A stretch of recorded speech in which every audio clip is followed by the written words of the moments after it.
Fala galera. Vamos reagir esse vídeo, grande jogo do Vasco, e mais um grande resultado do Rafael Paiva.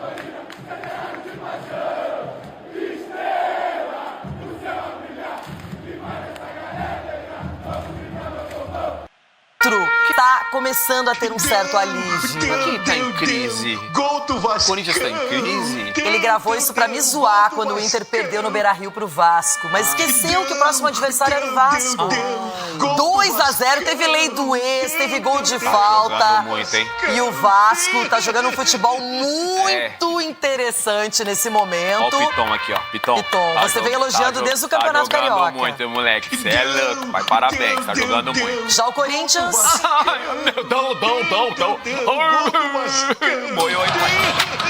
O Vasco recebeu o Corinthians em São Januário, pela 16ª rodada do Brasileirão. Mas para contar a história desse jogo, é preciso voltar um pouquinho no tempo. 3 horas antes da bola rolar, anúncios movimentaram as duas torcidas. Enquanto o Cruz Maltino repatriou o meia Felipe Coutinho, o Timão oficializou a contratação do ex-técnico do Vasco, o argentino Ramon Dias. Eu não acho que é a melhor opção, mas vamos ter fé, vamos acreditar que vai dar certo. Entre ele e o Carille que estava cotado, eu acho que ele é um cara que dá para tirar da zona de rebaixamento. A gente sofreu por alguns anos aí, mas agora Paier e Coutinho já era. A gente já pode sonhar de novo. Quando a bola rolou, o Vasco teve a primeira boa oportunidade com o artilheiro Verratti, de fora da área. O Corinthians respondeu com o Matheus Bidu. Olha aí, a bola passou raspando a trave, jogada que começou com o garoto Wesley. A torcida vascaína se empolgou quando David parou na trave, mas a bandeira já estava levantada, sinalizando impedimento. Na sequência, Hugo Moura fez falta em Bidon. Coronado cobrou e Léo Jardim precisou se esticar todo. Uma defesaça. O Corinthians não tinha criatividade com a bola rolando.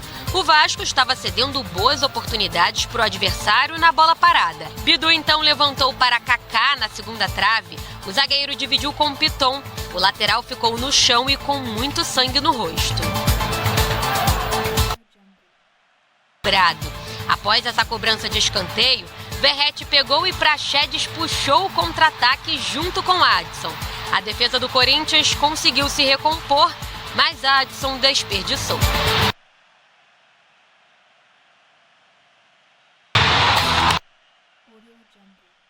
Do intervalo, Mateuzinho ainda parou em Léo Jardim. Achou espaço e o argentino Verratti dentro da área quase abriu o placar.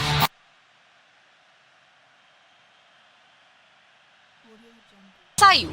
Jogada que começou com Hugo Moura. Piton recebeu, dominou tirando de Romero e fez valer a lei do ex. Não quis comemorar. Deixou para os companheiros.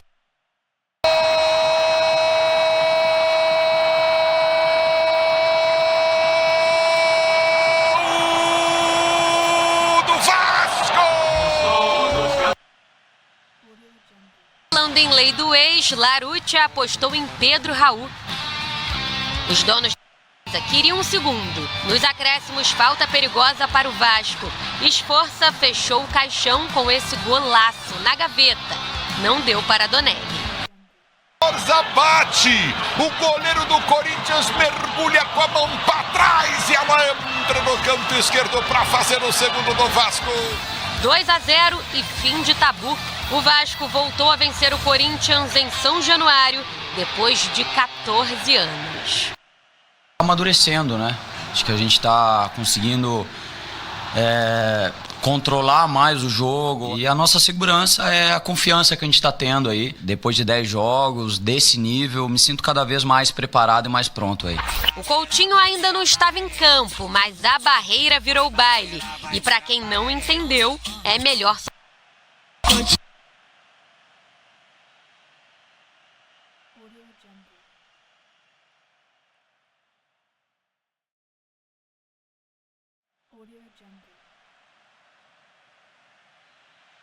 rodada, o Vasco chega aos 20 pontos e vai subindo na tabela.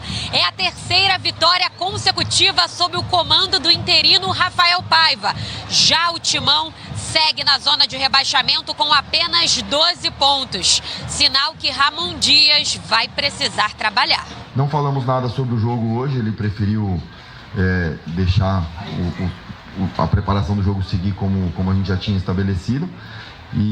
Mas certamente ele acompanhou o jogo e dá para ele ter um panorama muito bom aí do que a gente tem de desafio pela frente.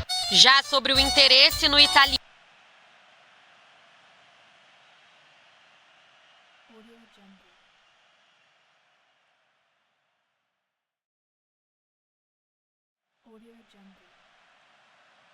Tem futebol, hein? Há 6 rodadas, o Vasco era apontado como candidatíssimo ao rebaixamento. O time não reagia. Teve um jogo em que a torcida contra o São Paulo, que acabou ganhando de 4-1, goleando o São Paulo. O Vasco não viu seu torcedor lá em São Januário, fizeram protestos, não foram. E, de repente, está na primeira página da tabela. E o que é mais importante, e aqui eu quero valorizar o Vasco antes de falar do Corinthians, jogando bem.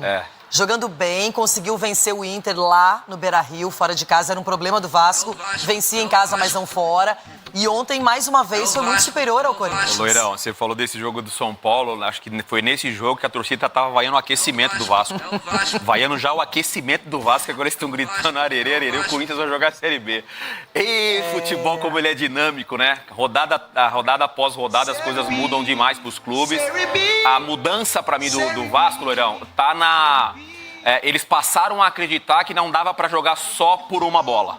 Não dava para jogar só tendo contra-ataque. E eles começaram a propor jogo.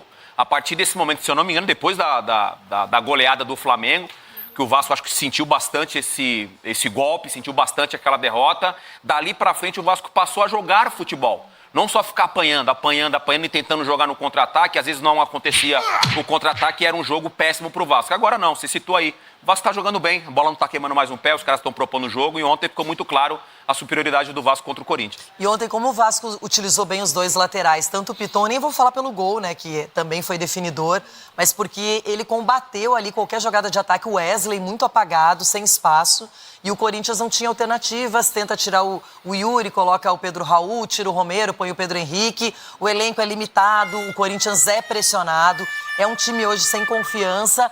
E veja bem, quando o árbitro anuncia 8 minutos de acréscimo, estava 1-0 só para o Vasco. O Corinthians poderia tentar um empate ainda, mas aí veio um gol de falta, né, de um menino que poderia estar daqui a pouquinho com a seleção argentina, o Esforça.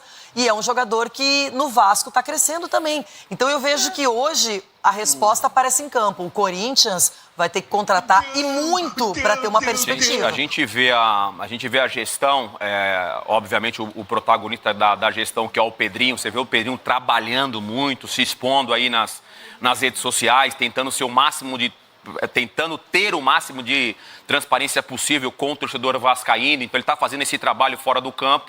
E dentro do campo, acho que os jogadores entenderam também esse esforço do Pedrinho fora, na gestão, e dentro de campo eles estão dando a resposta para o Pedrinho e para a gestão do Vasco. Fala, galera.